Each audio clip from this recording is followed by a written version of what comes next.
நீரோ மன்னன் இருந்தப்ப கிறிஸ்தவங்க இல்லையா? ஹிட்லர் இருந்தப்ப கிறிஸ்தவங்க இல்லையா? அவங்க ஜெபிக்கலையா?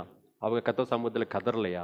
ஸ்தோத்திரம். ஹிட்லருடைய வாழ்க்கையில அவன் யூதர்களை கொன்று அழிப்பதற்கு அவன் விதவிதமான காரியங்களை பயன்படுத்தினான். ஒரு பெரிய கண்டெய்னருக்குள்ள கொண்டு போய் எல்லாத்தையும் அடைச்சி ஒரு சின்ன ஓட்ட வழியாக விசவாயு உள்ள செலுத்தி உள்ள இருக்கத்தான கிறிஸ்தவரை கொன்னான்.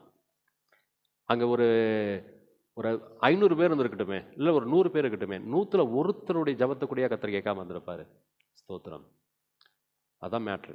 இன்றைக்கு எலெக்ஷனுக்காக நம்ம எப்படி ஜெபிக்கிறோம்னாக்க, ஆண்டவரே இவர் வரக்கூடாது, ஆண்டவரே இவர் வரணும் அப்படிங்கிறதான ஆப்ஷனை கர்த்தர் சமூகத்தில் வைக்கிறோம். நீங்கள் இதுதான் செய்யணும். ஒரு 4 ஆப்ஷன் ஆர்டர் கொடுத்தாரு, ஏ பிசி டி அப்படின்னு கொடுத்துருக்காரு ஆண்டவர். நம்ம என்ன பண்ணோம், இல்லை இல்லை எல்லாத்தையும் டெலிட் பண்ணுங்க ஆண்டவரே, இந்த பிஏ மட்டும் செலக்ட் பண்ணுங்க ஆண்டவரேன்னு சொல்லி கர்த்தருக்கு ஆப்ஷன் கொடுக்குற அளவுக்கு தான் இன்றைக்கி ஊழியக்காரங்களும் நம்மளும் இருக்கிறோம் கர்த்தர் சமூகத்தில். ஆண்டவரே எலெக்ஷன் நியாயமாக நடக்கணும்.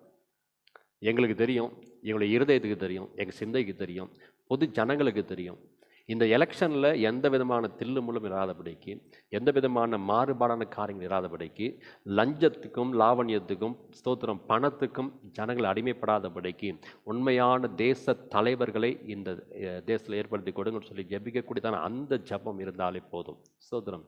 நிச்சயமாக தேசமானது ஆசீர்வதிக்கப்படும். கர்த்தருடைய நாமத்திற்கு மகிமை உண்டாவதாக. நம்முடைய ஜபங்களுக்கு தேவன் பதிலே கொடுக்கலனாக்க எதிரான ஆயுதங்கள் வாய்க்காமல் போகிறதுன்ற அர்த்தம்.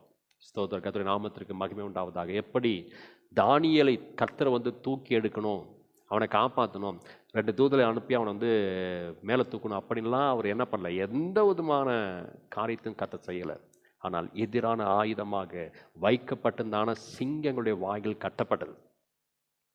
இன்றைக்கு அப்படிதான் எதிரான ஆயுதங்களை முறித்து போடுங்கப்பான்னு சொல்லி ஜெபிச்சோம்னாலே நாம் ஜெயிப்போம். ஸ்தோத்திரம். தேசமானது வாழ்க்கைப்படும், தேசமானது ஆசீர்வாதமாக மாறும், தேசமானது கர்த்தருக்கு பிரியமாக மாறும், திறந்த வாசல் கொடுக்கப்படும். இதோ உனக்கு முன்பாக திறந்த வாசலை வைத்திருக்கிறேன், ஒருவனும் அதை பூட்ட மாட்டான் என்று சொல்லி கர்த்தர் சொன்னதான அந்த வார்த்தையின்படியாக இன்றைக்கு தேசத்தில் நடக்கக்கூடிய அந்த எலெக்ஷனுக்காக நாம் ஜெபிக்க